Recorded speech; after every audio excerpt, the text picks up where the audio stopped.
Hello student जैसा कि हमने पिछले लेक्चर में गॉस जॉर्डन मेथड का एक क्वेश्चन किया था। आज हम गॉस जॉर्डन मेथड का दूसरा क्वेश्चन करेंगे और वो दूसरे मेथड से करेंगे, मैट्रिक्स मेथड से, या आप ये कह सकते हैं ऑगमेंटेशन के मेथड से। तो स्टूडेंट आपका क्वेश्चन है, solve the following equation by Gauss Jordan method. Question है आपका, हम इसको बाई मैट्रिक्स मेथड करेंगे। तो क्वेश्चन है आपका 4x प्लस में y प्लस में 3z is equal to 11, 3x plus में 4y plus 2z is equal to 11, 2x plus में 3y प्लस में z इज इक्वल टू 7। तो स्टूडेंट ये आपका एक सिस्टम है। इस सिस्टम को जब हम इसे मैट्रिक्स मेथड में या ऑगमेंटेशन मेथड कह सकते हैं, इसमें जब हम इसको सोल्व करते हैं तो सबसे पहले जो ये सिस्टम आपको दे रखा है, सबसे पहले हम इसको ax is equal to b की फॉर्म में लिखते हैं। तो अब वो system can be expressed in the ax is equal to b form. तो इसमें a आपके पास क्या है, a आपके वो सारे के सारे कोफिशिएंट हैं जो कि x, y और z के दे रखे हैं। जैसे फर्स्ट रो में x का कोफिशिएंट 4 है, y का 1 है और z का क्या है 3, तो हमने 4 1 3 लिख लिया। सेकंड इक्वेशन में x का कोफिशिएंट 3, y का कोफिशिएंट 4 और z का कोफिशिएंट 2 है, तो हमने ये 3 4 2 लिख लिया। और उसी प्रकार हमने जो इक्वेशन नंबर 3 है उसमें x का कोफिशिएंट 2 है, y का 3 है और z का कोफिशिएंट क्या है 1 है, तो 2 3 1 ये एक हमने यहाँ पर एक मैट्रिक्स बना ली। और इस मैट्रिक्स में अब ये किसके साथ मल्टीप्लाई है, एक्स वाई जेड के बाद। तो एक्स हमारे पास एक मैट्रिक्स होगी कॉलम मैट्रिक्स, तो वो एक्स वाई जेड है आपके पास। इसी प्रकार बी जो हमारा होता है वो इक्वल के इधर जो भी होते हैं 11 11 7, तो 11 11 7 ये आपके पास एक मैट्रिक्स। तो हम ये कह सकते हैं ए और ये x और ये b, इसको हमने किस फॉर्म में लिख दिया, ए एक्स इक्वल टू बी की फॉर्म में था। अब सबसे पहले हम स्टूडेंट इसकी ऑगमेंटेशन मैट्रिक्स करते हैं। ऑगमेंटेशन मैट्रिक्स हमने इसको बना लिया, जैसे let C equal to A ratio B. तो ये एक ऑगमेंटेशन मैट्रिक्स होगी ए रेसो बी। बी आपके पास ये है और ए आपके पास ये है, तो हमने एक ये मैट्रिक्स बना ली यहाँ पर, इस तरह ये मैट्रिक्स बना ली। तो इसे हम बोलते हैं स्टूडेंट्स ऑगमेंटेशन मैट्रिक्स। स्टूडेंट इसकी वीडियो पहले भी बनाई थी, लेकिन पता नहीं वो कैसे आपके पास नहीं भेजेगी, तो अब मैं दोबारा इसकी वीडियो बना रहा हूँ। तो यहाँ पर अब देखो, इसमें अपने पास मैट्रिक्स क्या है, 4 1 3 रेसो 11, 3 1 2 3 1 2 रेसो 11 और 2 3 1 और रेसो 11, तो रेसो 11 2 3 1। अब यहाँ पर जैसा कि हमें गॉस एलिमिनेशन मेथड को भी दो मेथड से किया था, उसमें क्या था स्टूडेंट्स, हमने एक बार तो उसको हमने गॉस एलिमिनेशन मेथड में, जैसे ये होता है गॉस एलिमिनेशन मेथड में हमने इसको जो हम कर रहे थे स्टूडेंट, गॉस एलिमिनेशन मेथड में हमने मैट्रिक्स को हमने लोअर ट्रायंगुलर मैट्रिक्स में चेंज किया था, या अपर लोअर ट्रायंगुलर मैट्रिक्स का मतलब क्या होता है स्टूडेंट्स, यहाँ पर जो ये एलिमेंट लोअर ट्रायंगुलर मैट्रिक्स का मतलब क्या होता है कि लोअर ट्रायंगुलर में तो आपके यहाँ पर क्या होगा, वो मैट्रिक्स रहेगी और अपर वाली सारी की सारी क्या हो जाएंगी, आपकी जीरो हो जाएंगी, तो उसे बोलते हैं लोअर ट्रायंगुलर मैट्रिक्स। और अब एक होता है upper triangular matrix. Upper triangular matrix में क्या होता है, अपर ट्रायंगुलर मैट्रिक्स में मान लिया ये आपके क्या होगा, डायगोनल हो गए, तो अपर ट्रायंगुलर मैट्रिक्स में अपर ट्रायंगुलर में ये जो आपके एलिमेंट्स हैं ये दिए हुए मिलेंगे और नीचे वाले क्या हो जाएंगे, ये आपके क्या हो जाएंगे, जीरो हो जाएंगे। तो ये था आपका, ये आपके पास क्या है, लोअर ट्रायंगुलर मैट्रिक्स, ये अपर ट्रायंगुलर मैट्रिक्स। तो जब हम गॉस एलिमिनेशन मेथड करते थे, उसका दूसरा मेथड हम लोअर ट्रायंगुलर मैट्रिक्स में हमने ये जीरो कर देने थे। तो जैसे ही हम ये जीरो कर देंगे, अगर हमने ये जीरो आपने कर दिया तो इसका मतलब क्या हो जाएगा, वो एक उसका मेथड था। लेकिन हम यहाँ पर कर रहे हैं Gauss Jordan method. Gauss Jordan method में क्या, हमने इस जो हमारे पास ये ए जो एक मैट्रिक्स थी, इस मैट्रिक्स को हमने डायगोनल मैट्रिक्स में चेंज करना है। डायगोनल मैट्रिक्स का मतलब होता है डायगोनल को छोड़ के बाकी सारे के सारे एलिमेंट आपने जीरो करने हैं। एक बार फिर बता रहा हूं स्टूडेंट्स, हमने गॉस जॉर्डन मेथड में जो मैट्रिक्स मेथड है उसमें हमें क्या करना है, जो ए एक मैट्रिक्स आपको दे रखी है, उस मैट्रिक्स को हमने बी मैट्रिक्स के साथ सबसे पहले ऑगमेंटेशन बनाना है। उसके बाद हमने यहाँ पर ऑपरेशन लगा के, रो ऑपरेशन लगा के, जो ए मैट्रिक्स है, ए मैट्रिक्स को हमने डायगोनल मैट्रिक्स में चेंज करना है। डायगोनल मैट्रिक्स का मतलब होता है कि डायगोनल को छोड़ के बाकी जितने भी एलिमेंट्स हैं सबको हमने जीरो में कन्वर्ट करना है, मतलब चेंज करना है। जैसे ये और ऊपर ये और ये, इन सबको हमने जीरो में कन्वर्ट करना है, जीरो में चेंज करना है ऑपरेशन करके। अब यहाँ पर ये हमारे पास डायगोनल एलिमेंट है, मतलब ये डायगोनल एलिमेंट, इनको छोड़ के हमने बाकी के सब में करना है। अब सबसे पहले जैसे ये देखो, अब हमारे पास सबसे पहले हम यहाँ ऑपरेट करेंगे। सबसे पहले क्या ऑपरेट करेंगे? ऑपरेटिंग R2, इसको करना है R2, किसकी हेल्प से करना है हमने? R1 की। इसको और इसको 0 बनाना है, लेकिन किसकी हेल्प से बनाना है? R1 की हेल्प से बनाना है। अब देखो यहाँ सबसे पहले R2 माइनस में 3/4 R1, क्योंकि अगर हम इस इक्वेशन को, अगर इस इक्वेशन में से क्या माइनस करेंगे? इसको मल्टीप्लाई करके कि हमारा ये 0 हो जाए, तो ये है ही। अब ये देखो, इसको हमने यहाँ पर सीधी सी बात है, इसको देख लो।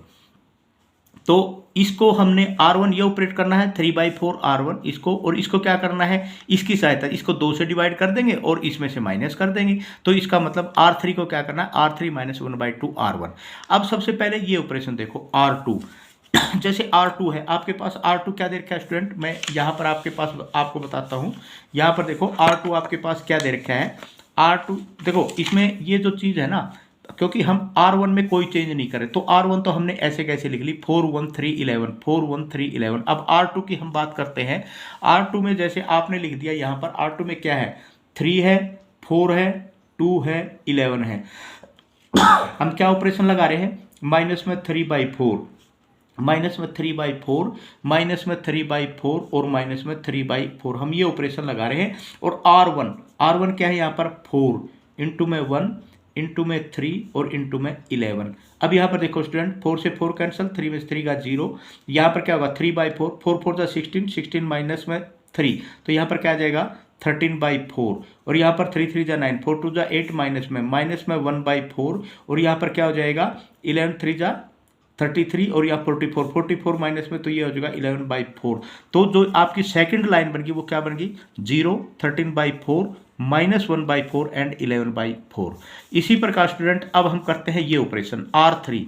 R3 ऑपरेशन क्या है आपका? जो R3 ऑपरेशन है वो है आपका स्टूडेंट, हम कर देते हैं जैसे ये R3 क्या है? 2 3 1 एंड 7, 2 3 1 एंड 7। आपने कहा -1/2 R, -1/2, -1/2 और -1/2, -1/2 R1 आपके पास क्या है? इंटू 4 इंटू 1 इंटू 3 और इंटू 11।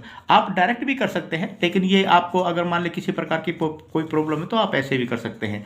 तो यहाँ पर क्या है? 2 2 जा 4, तो ये आपके पास क्या हो जाएगा? जैसे ये हुआ, ये होगा 0। अब ये 3 - 1/2, 3 2 जा 6, 6 माइनस में 1/2, तो ये होगा 5/2। उसके बाद 3/2, 2 माइनस में 1/2, और ये क्या हो जाएगा? 4 2 जा 8, 8 माइनस 11/2, तो ये हो जाएगा माइनस में 3/2। 8 माइनस में 11, 11/2, तो 3/2। तो एक बार फिर देखो, यहाँ क्या था आपका? इसमें ये था 2 3 1 4, तो ये आपका क्या था? 2 3 1 सॉरी 7 है, यहाँ पर 4 नहीं है, यह 2 3 1 7। ठीक है, तो यहाँ पर क्या होगा? 7 2 14, 14 माइनस में 11, तो ये +3/2 आ जाएगा, +3/2। तो ये होगी आपकी एक, ये कह सकते हैं एक, यहाँ पर आपने इसको और इसको 0, मतलब ये आपने 2 0 कर दिए। अब आपका नेक्स्ट काम जो है स्टूडेंट, अब हम इसको 0 करेंगे। किसको 0 करेंगे? जो ये 5/2 है इसको 0 करेंगे, लेकिन किसकी हेल्प से करेंगे? अब आप इसको किसी की भी हेल्प से ले सकते हैं। हमने 5/2 को 0 करना है। 5/2 0 आपका कैसे होगा? इसको हम इसकी हेल्प से कर लेंगे। अब अगर मान ले ये है आपका 5/2, अब 5/2 में से क्या माइनस करें? इसके साथ 13/4 के साथ क्या मल्टीप्लाई करें कि ये 5/2 आ जाए? तो एक तो देखो 5/2 कैसे आ सकता है? एक तो नीचे 13 मल्टीप्लाई होना चाहिए, ऊपर 5 मल्टीप्लाई होना चाहिए और इंटू 2 होना चाहिए। तो इसका मतलब 10/13 से अगर आप ऊपर मल्टीप्लाई करते हैं स्टूडेंट, अगर 10/13 से ऊपर मल्टीप्लाई करते हैं तो आपका यहाँ पर 0 हो जाएगा। तो अब हम क्या करेंगे? R3 माइनस में 10/13 R2। अब यहाँ पर देखो 10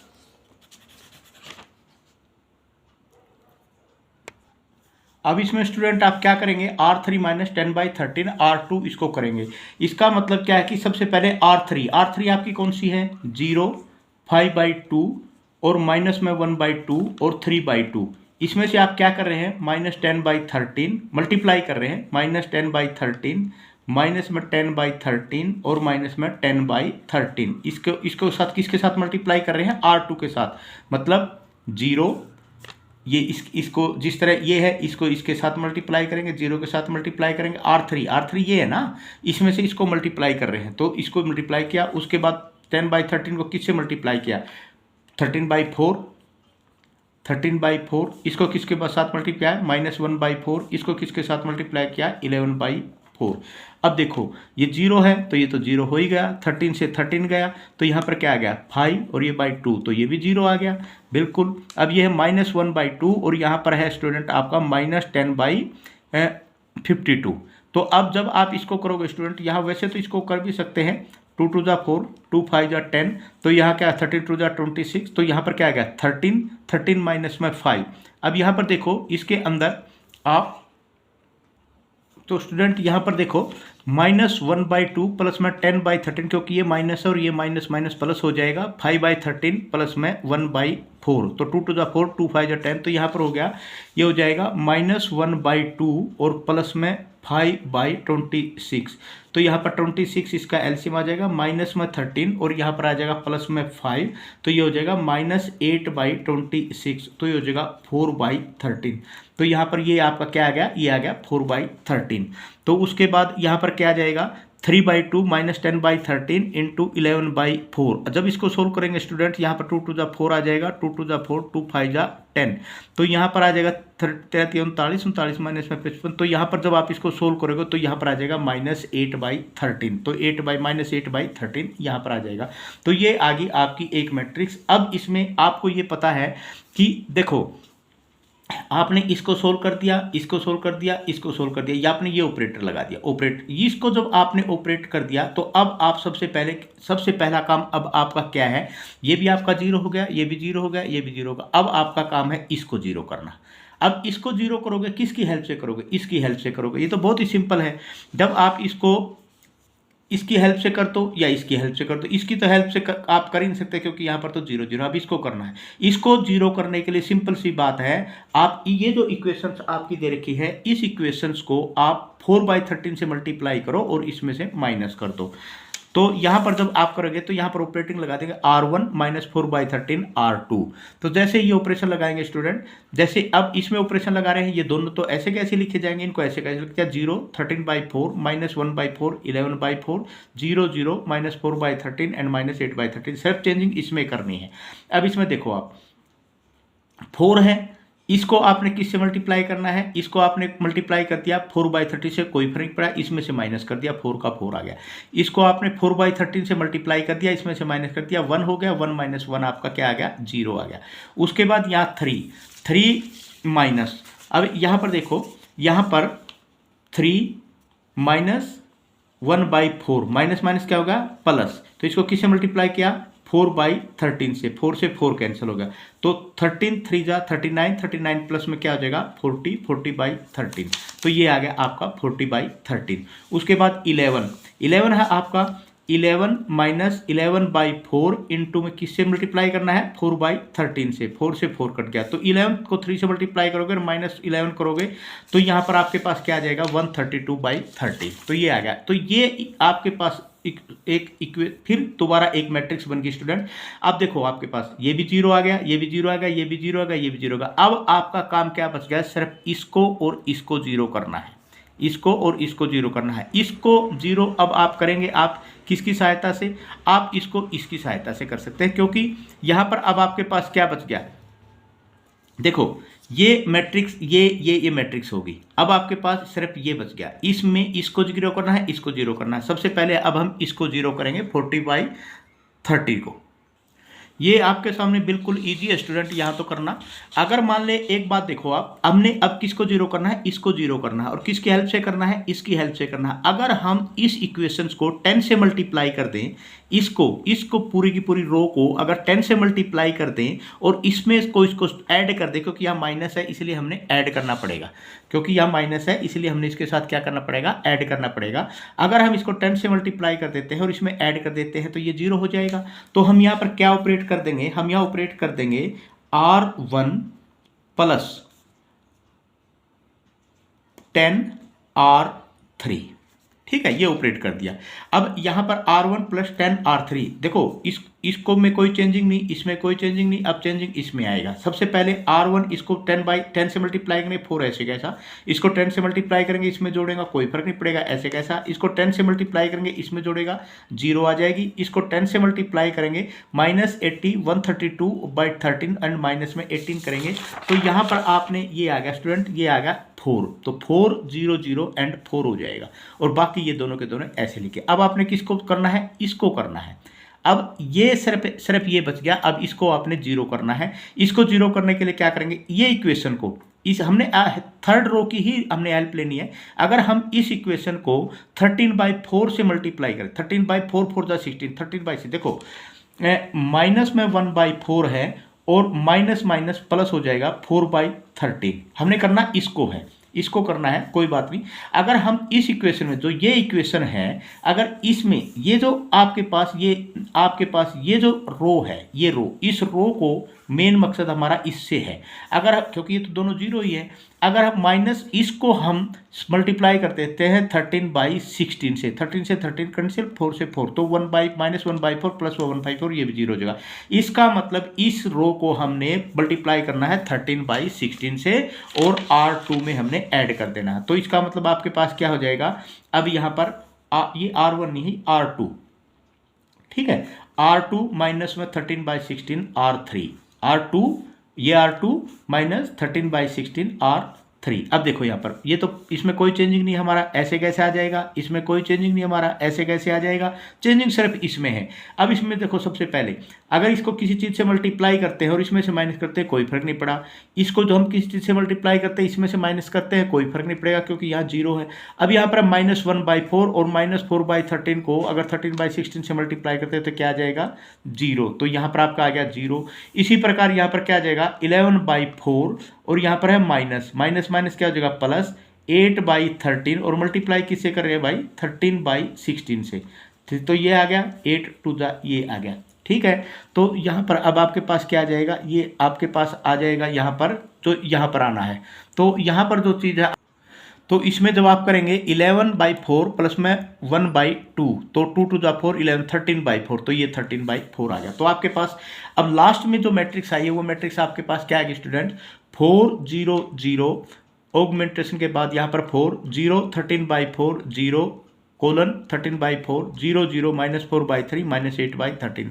इतना करने के बाद अब आप यहाँ पर क्या करते हैं स्टूडेंट, जो इसमें ये क्या होता है x का कोएफिशिएंट था 4x = 4, ये किसका था y का 13/4 y = 13/4 -4/13 z = -8/13। यहाँ से x की वैल्यू आ जाएगी, यहाँ से y की वैल्यू आ जाएगी, यहाँ से z की वैल्यू आ जाएगी और यहाँ पर फिर आपने क्या वैल्यू निकल दी x y z की 1 1 एंड 2 और यही आपका था ऑगमेंटेशन मेथड से या मैट्रिक मेथड से गॉस जॉर्डन का सॉल्यूशन। गॉस जॉर्डन मेथड के द्वारा यूज आपका किसी भी सिस्टम्स का सॉल्यूशन। इसमें आपने एक्स वाई जेड की वैल्यू निकालनी थी, एक्स वाई जेड की वैल्यू आपने निकाल दी जो कि 1 1 2 आई है। आई होप स्टूडेंट ये क्वेश्चन आपको समझ में आ गया होगा। फिर भी अगर किसी को नहीं समझ में आ जाता हो feel free to ask. Thank you very much.